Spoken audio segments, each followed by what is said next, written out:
Great day, students. It's Mr. Sargent here with another episode of Mr. Sargent Teaches Math. And today we have a very complicated concept and topic that we're going to be talking about today. In fact, it was so complicated that I've already filmed this video once, and as I looked through it, it wasn't that good. In fact, I was even more confused after watching it than I was making it.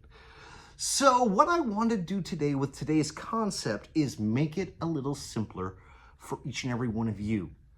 All right. Now, the concept that we're going to be focusing on this week is subtraction. Now, as we know, subtraction is the opposite of addition.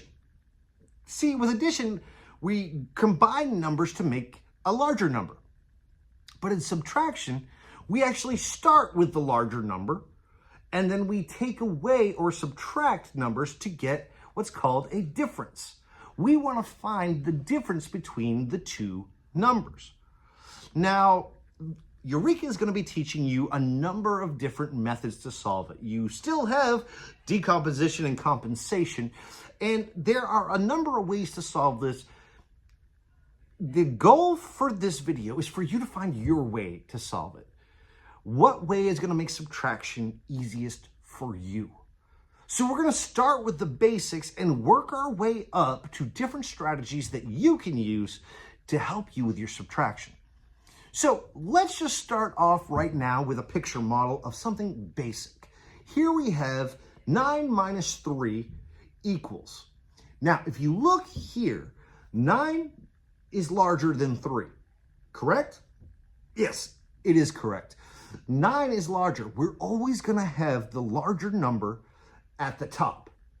And then using that 9, we're going to take away or subtract the other number, which in this case is 3. Now, we know a number of ways to do this, and there may be some of you out there that can do this mentally. But one way that always worked for me, because I'm a visual learner and I learn by seeing, is let's actually use our counters. So I'm going to put 9 counters up here. I'm going to put 3 counters right there. Now, here's how I'm going to solve it.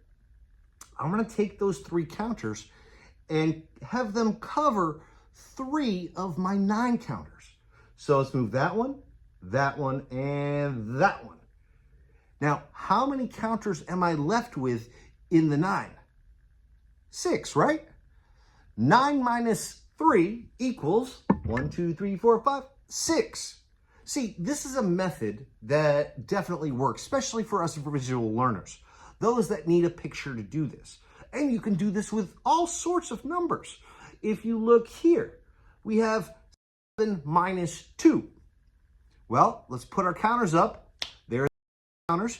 There are the 2 counters. All I have to do, well, let's try something different here. We still have the counters here, but for every counter that I have up there, I'm going to cross off one that I use. Now, if that doesn't make sense, I'm going to show you right now. So I'm going to cross one off for the 2.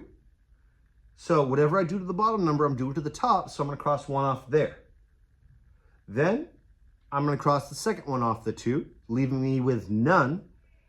And I'm going to cross off another one on the 8, leaving us with 6. So what is 8 minus 2? It's 6, isn't it? See, subtraction can be kind of confusing. It can be difficult. The biggest key to success with subtraction is finding your way. If you use your fingers, that's another way to solve it. If you can do it mentally, that's a way to solve it. If you use counters like I did here, that's another way to solve it. And if you can solve the simple problems, there will never be a subtraction problem that you cannot solve. Take, for instance, this problem. 34 minus 22. Okay. I'm thinking back at some of the methods that we've used in the past with addition. What about if we break down the number? What if we use place values? What if we do decomposition? Let's try it. So what this is saying is I'm starting with 34 and I'm taking away 22. Okay, let's break this down. Let's decompose it a little bit. I'm going to change that 34 to a 30 and a 4. I'm going to change that 22 to a 2, or 20 and a 2. And I'm only subtracting my tens place value first. So 30 minus 20 is 10. 4 minus 2 is 2. That leaves us with an answer of, well, a 10 and a 2. Well, what's a 10 and a 2? What if we add 10 plus 2? What do we get? We get 12, don't we? So 34 minus 22 equals 12. See, there's many ways to solve this. If we break down the simpler problems, it makes it a little easier. Take, for instance, this problem right here, 88 minus 15. Okay, we're going to do this old school method. Are you ready for this? So I have my 88 at the top. I have my 15 underneath it. 8 minus 5, 3. So I put the 3 down here underneath the 8 and the 5 because those are in the 1's place value.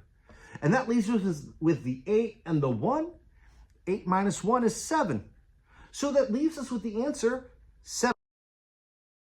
See, there's some very easy ways to solve subtraction that, honestly, if you think too much, you're going to get confused. Now, there are a couple rules for subtraction. 1, the larger number goes where? It goes on the top. So rule 1 for subtraction is largest number goes on the top.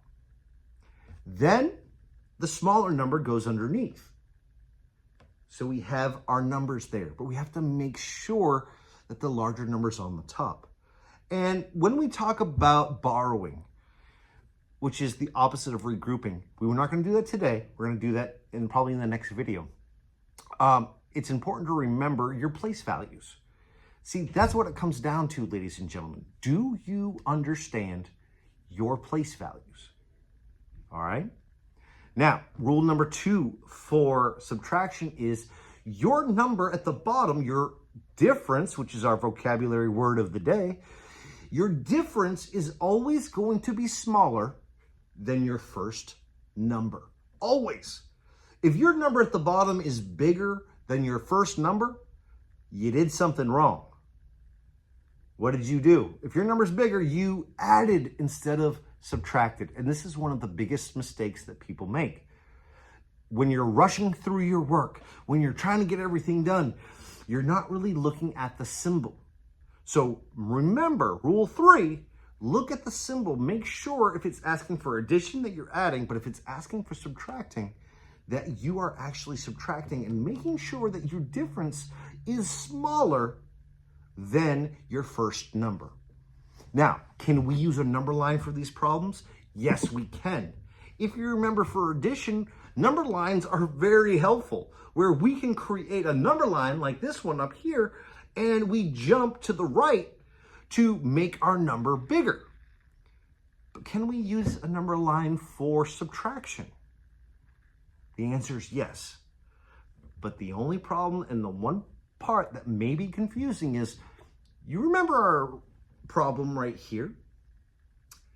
See, usually on a number line, we're starting down here, aren't we? But for this number line, for subtraction, we're starting with the largest number. So in this problem where we have 56 minus 23, I'm actually starting my number line on the 56. Now, instead of going further to the right on our number line, making our number bigger, with subtraction, we're actually going back. How many spaces? 23. So 56 minus 23 leaves us with 33. See, there are many ways to solve it. My challenge to you, ladies and gentlemen, is to find your way. It could be decomposition. It could be breaking it down. It could be just doing place values. For some of you, it could be doing it mentally. But remember to follow the rules, take your time, and do your best. I'm going to put some practice problems at the end of this video. They're not going to be too challenging because I want you to remember the steps. And I want you to remember the different strategies that we're doing so that when you're learning them in school with Eureka Math or another subject or another curriculum, you know how to make the connections. See, if you already found your way, it's a lot easier to connect your way with what your teacher is teaching you. So ladies and gentlemen, good luck. Keep practicing. Keep following those rules. If you need more help with subtraction, go back in this video. I might have been going too fast in certain sections. It's because, one, I get excited about math. Two, subtraction can be fun if you remember exactly what to do. All right, so good luck, and I cannot wait until the next time we get to sit and do some math.